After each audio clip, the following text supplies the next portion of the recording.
بسم الله الرحمن الرحیم. السلام علیکم ورحمت الله وبرکاتو. دا دی زه احمد بشیر لقمانی ستاسو د خوبونو تعبیر په سلسله کې ان شاء الله یو ځل بیا ستاسو خدمت کې حاضر یم. خوبونه زیات دي نو ان شاء الله زه کوشش کوم څه مختصر خبره پکې وکړم. روژه ده، الله تعالی دې تاسو روژې په خپل دربار کې قبول منظور وګرځي او په روژه کې څون روح قوي کیږي، انسان معنویاتو برخه قوي کیږي، نو خوبونه هم ډېر کتل کیږي. نو خوبونه کېدای شي دې نه وروسته زیات راشي، خوبونه وارخطا مي. نن سهار یو کس سعودي نه زنګ یې واهه واتساپ کې، نو زه مصروف ومه، یو ځل دوه ځل درې ځلي بیا مې ورته لږ اواز کېښوده، زه څه مصروف وم. هغه تلاوت یو کس تلاوت کوه، نو هغه مې ورته اواز کېښوده څه ته پوه شي دی. نو بیا هم وارخطا و، ځکه مسافر وروڼه چې دي هغوی لږ وارخطا کېږي، خوبونه ګوري. نو بېګا یو زنانه هغه د افغانستان نه زنګونه واهه واتساپ کې، نو یو هم زنانه یې او بیا زنګونه م وهې او تا ته دوه غټ غټ مسیجونه تو ما درځي زنګ مه وهه. نو بیا مجبور شوم هغه مې بلاک کړ. نو کوشش وکړئ چې خوب خپل په ارام سره ووایئ ما ته او صبر وکړئ، انتظار وکړئ. یوازې ته نه یې، ډېر کسان دي، دلته اوس تقریبا 14 خوبونه دي. نو دا ټول منتظر دي. اوس زه نشم کولی چې دا هر یو ته زه رسیدګي وکړم. نو انتظار وکړئ او خپل نمبر ته او خپل انشاءالله خوب په خپل ترتیب باندې تعبیر کیږي. نو اول خوب دا وایي چېرته ناست یم، وایي امتیازو باندې ناست یم، امتیاز یې کوم، خو دا آلې تناسلي مې ده، صحیح ویستلې نه دي د پرتوګ نه، او همداسې ناست یم، ښه ډېرې زیاتې امتیاز یې کوم، بیخي 2-3 دقیقې همداسې روانې باندې امتیاز یې ځي. بیا وایي په دې کې 2 کسان نږدې ولاړ ما ته او زه متوجه کېږم دوی باندې خو دا زما د امتیازو دا څاڅکي بادېږي، نو دوی ولې نه لرې کېږي؟ بیا ورته وایم چې لرې شئ. او داسې ځان هغه مې نیولی دی چې دا معلوم نه شي چاته، داسې مې نیولی. نو دا په چینل کې د دې په باره کې ویډیوګانې هم شته، د اړیکې متیازي یا متیازي یا بول د انسان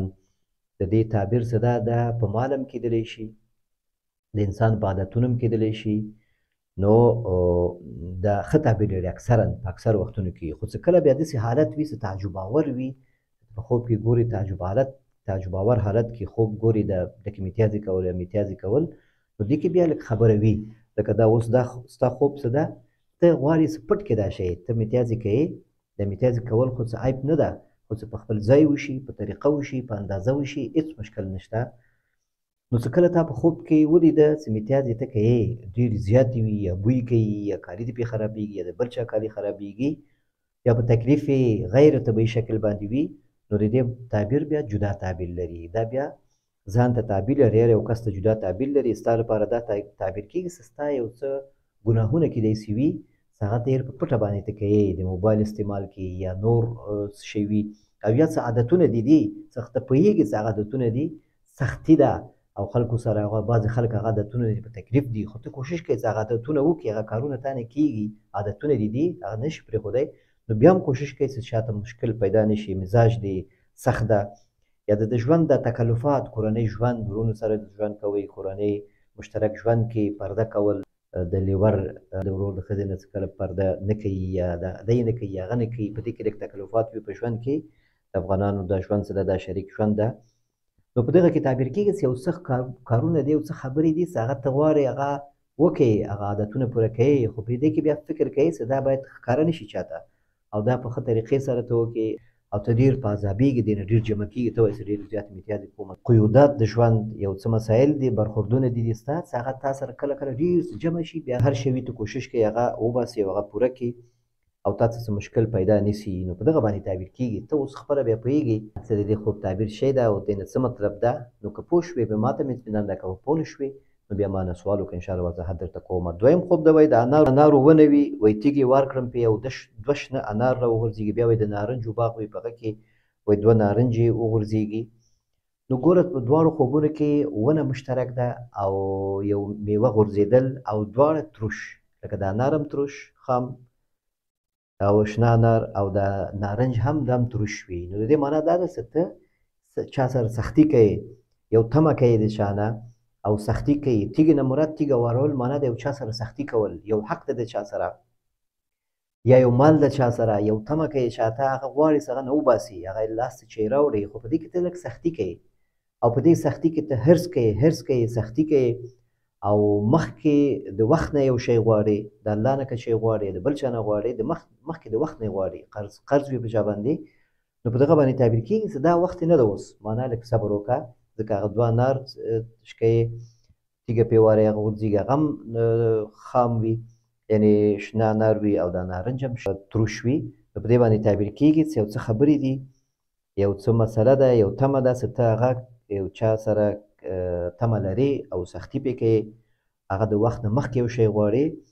نو کوشش وکړه چې په دغه کې لږ صبر وکړې. او د میوې په باره کې نور ویډیو هم دلته شته دی چینل کې، هغه بیا وګوره چې د میوې په خوب کې کله وکتلی شي چې خوند یې صحیح وي، په وخت وي، پاخه وي، هغه څه تعبیر لري، څه نه وي څه تعبیر لري، دې باره کې نور معلوماتو لپاره بیا ویډیو وګوره. د بل خوب دا وایي پورتنی مخامخ تر څنګ ښي خواته غاښ مې خوځېږي، لاس ور وړمه لاس کې راوغورځېږي. وایي بیا نور وایي همداسې ژبه وهم په خوله باندې، بیا وایي نور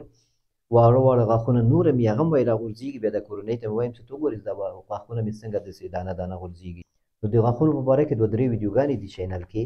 هغه هم د معلوماتو لپاره وګوره. غاښونه چې دا په خوب کې کله کله خطرناک تعبیر لري، کله بیا د خفګان تعبیر لري، کله کله بیا ښه تعبیر لري. نو په دې خوب کې چې تا نه دا غاښ دی ته خوځوې، معنا غاښ چې کله درد کوي یا خوځېږي او چې ته هغه سره ګوتې وهې نو مشکل یې زیاتېږي. نو معنا دا که کورنۍ خپلوان دي، کورنۍ دي، دا مخکنی غاښونه په کورنۍ باندې تعبیر کېږي، او د ژامې غاښونه چې دا په ترونو او ماماګانو طرف ته او ښځو نر دوی باندې دا ټول خوله غاښونه چې دي، څوک وایي چې دا برنۍ غاښونه په نرانو او لاندیني په ښځو باندې، څوک وایي چې نه دا ښي طرف ته، بعض علما وایي چې په نرانو چپ طرف ته په ښځو باندې، همداسې دا مخکیني په کورنۍ او همداسې بیا وروسته چې ځي نو په کاکا او په ماما په دې باندې تعبیر کېږي. نو دغه څه غورځېږي اوس ته خپله پوهېږې چې کوم غاښ دی دا، نو ما یو کس د ستاسو کورنۍ کې به وي یا د نږدې وي، نو هغه کس لږ مزاج یې لږ نازک ده، هغه سره ته بحث کوي، خوځولو نه مراد هغه بحث کوي، څه خبره ورته کوي، سختي ورسره کوي، نو هغه خفه کېږي او دغه په وجه باندې کېدای شي نور کسان هم درنه خفه شي. نو کوشش وکړه رمضان میاشت ده، څوک درنه خفه نه شي، حوصله وکړې، صبر وکړې، او د دوستانو سره ډېر یو خبره اوږدول، بحث کول، همیشه یادول، دا کله کله دغسې تکلیف سړي ته پیدا کوي. ته وایې چې دا یو غاښ ته خوځوي هغه وغورځېږي، بیا وروسته نور غاښونه هم غورځېږي، معنا دا که ته یو مسله لږه کې مسله یو څوک خفه یي یا تا سره یو مسله کې بحث کوي او هغه ته ورسره بحث اوږدوې، نو هغه کېدای شي نور کسان هم په هغه کې خفه شي. والله تعالی اعلم. بل خوب دا وایي 10 ورځې کېږي واده مې کړی ده، وایي په خوب کې مې وکتل وایي یو ماشوم وي او هغه موږ وایي وتښتو خوښ هم شي، او بیا وایي څوک راباندې پوه شي عسکر وي، هغوی موږ نه پوښتنه کوي چې دا ستاسو ده نه ده، او بیا همداسې وایي دا خوب پې کتل نو ډېر زیات مې خوښېږي دا ماشوم وایي، نو دا په دې باندې تعبیر کېږي چې تاسو د اولاد د الله نه غوښتنه لرئ، نو کېدای شي ستاسو ته الله تعالی اولاد نصیب کړي، او کېدای شي چې همدغه د واده د دې سبب وګرځي چې الله تعالی تا ته ښه اولاد نصیب کړي. او په دې باندې هم تعبیر کېږي چې اوس واده دې وکړو، دې نه وروسته د زامنو شوق کوي اکثر خلک، ځکه الله تعالی وایي قرآن کریم کې چې زین للناس حب الشهوات من النساء والبنین، د ښځو کولو نه وروسته، واده کولو نه وروسته د هغه یې ذکر کړی ده چې زامن هم خلک خوښوي، نو په دغه باندې تعبیر کېږي همدغه شی د الله نه غواړې، ښه اولاد غواړې، نو الله تعالی انشاءالله ته نصیب کوي، سختي نه لري. والله تعالی اعلم. د دې ورور یو بل خوب ده وایي غرونه وي، شنه اوبه وي، وایي غر طرف ته موږ روان یو، بیا وایي اوبه راسي او ډېر زیاتې اوبه، شنه اوبه وي، صفا اوبه وي، او بیا وایي د دومره د اوبه تیزې چې دا تیږې وایي رالولېږي په موږ باندې، او زه موږ یو ځای خواته کینو یو خواته کینو، دا تیږې په موږ باندې ونه لګېږي. نو دا غرونه چې دي ستا هدفونه دي، ستا ارزوګانې دي چې یو څه پوره شوي دي، واده دې وکړه، یو څه نور پاتې دي، او ته روان یې خپل د ارزوګانو د خپل ژوند مخکې بیایې او ته خپل اهدافو ته رسېږې، او بیا چې ته ګورې چې دا اوبه راشي، د صفا اوبه نه مراد دا ژوند، دا مشکلات او دا ژوند او دا اوبه نه مراد ښه تعبیر لري. صفا اوبه چې ده دا په ژوند کې ښه حالتونه او ښه ژوند او نعمتونه او د الله تعالی رحمت، او بیا چې کله ته ګورې چې دا تیږې راځي دا لږ سختیانې، معنا داسې که دا ژوند دا ته شروع کوي یو لوړ لوړ هدفونه هم لري، نو که سختیانې هم راځي نو په هغه باندې بیا صبر وکړه، او دنیا اوس ګټل او مال دا شیان چې دي دا لږ سختي لري، لږ صبر غواړي، لږ حوصله غواړي، نو وارخطا نه شي، ژوند دې شروع کړی ده او ته کوشش وکړې چې په دې ژوند کې صبر وکړې او ښه طریقې سره د خپل ژوند مخکې بوځې. والله تعالی اعلم. بل خوب ده وایي بلند منزل وي، وایي موږ منډې وهو، څو ملګري مې وي، یو هغه وي، یو نجلۍ هم وي په دې کې، بیا وایي منډې وهم همداسې یو ځای ته ځو بلند منزل ته، وایي جګېږو، هلته بیا یو کوټه وي، بیا دروازې نه تیاره وي،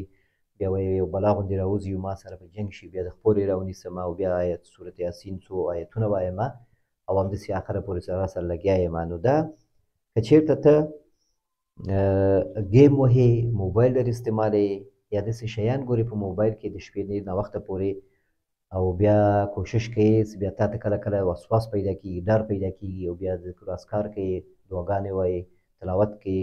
نو کوشش وکړه څه اول دا شیان کم کړې، دا د موبایل استعمال خصوصا په روژه کې، هر وخت خصوصا په روژه کې بیا بیخي د دې استعمال کم کړې، د دې لپاره چې دغه مسایل نور په خوب کې ونه ګورې او ته ښه خوبونه وګورې او دغسې د ویرې خوبونه ته ونه ګورې. والله تعالی اعلم. او داسې شپې او د ورځې د اذکار دي، ذکرونه د سهار او ماښام د خوب وخت کې، د خوب نه پاڅېدلو وخت کې دغه اذکار هم یاد کړه، ویې وایه، ګوګل کې ولیکه، راځي درته، خصوصا په همدې رمضان کې چې ته پابندي پرې وکړې، نور انشاءالله ټول کال به الله تعالی توفیق درته درکوي. والله تعالی اعلم. بل یو ورور خوب یې فارسي باندې، فارسي ژبه کې یو خوب لیکلی ده، د هرات ده زما په خیال، لهجه یې د هرات و، و یو کس سپین ږیری وي، هغه وایي په شمشیر باندې وار کړي زما په لاس، سپین کالي وي او په شمشیر باندې زما په لاس کړي او زما په لاس وار کوي، خو وایي زه اوبلېږم نه او وینه هم نه راځي، او دا سپین ږیری سپین جامه یې په ځان کې وي. نو دا په خوب کې څه ده، دا لاس باندې یو ضرر رسېدل، لاس ته یو ظاهري ضرر لږ یا ډېر، نو دا یو قدرت، یو شی نه کولو باندې تعبیر کېږي، یو قدرت دی، یو شی، یو اراده کوي، هغه نشي کولی، یو ځای کې یو مسله یو خبره یي، هغه ته نشي کولی، هغه کې لږه کوي، ته سستېږي، هغه کار دې وسه نه کېږي، یا زور دې نه رسېږي، یا شاته کوې ځان، یو څوک باعث کېږي، یا یو خفګان غواړي، یو چا سره لانجه غواړي، خو هغه یو چا په وجه باندې ته لاس شاته کوې او ته هغه صلاحیت دې نه استعمالوې او یا هغه کار یو شی څه دغه نه ته منع کېږي، نو په دغه باندې تعبیر کېږي. که چېرته همدومره خوب وي او که چېرته خوب خلاصه ته خوب ویلی، که چېرته خوب پوره وي، نو بیا ما ته بیا ووایه، زه تا ته لږ نور وضاحت کوم او که په پښتو باندې پوه نه شوې نو هم ما ته ووایه چې بیا فارسي یو ویډیو چې داسې جوړ کړم انشاءالله. والله تعالی اعلم.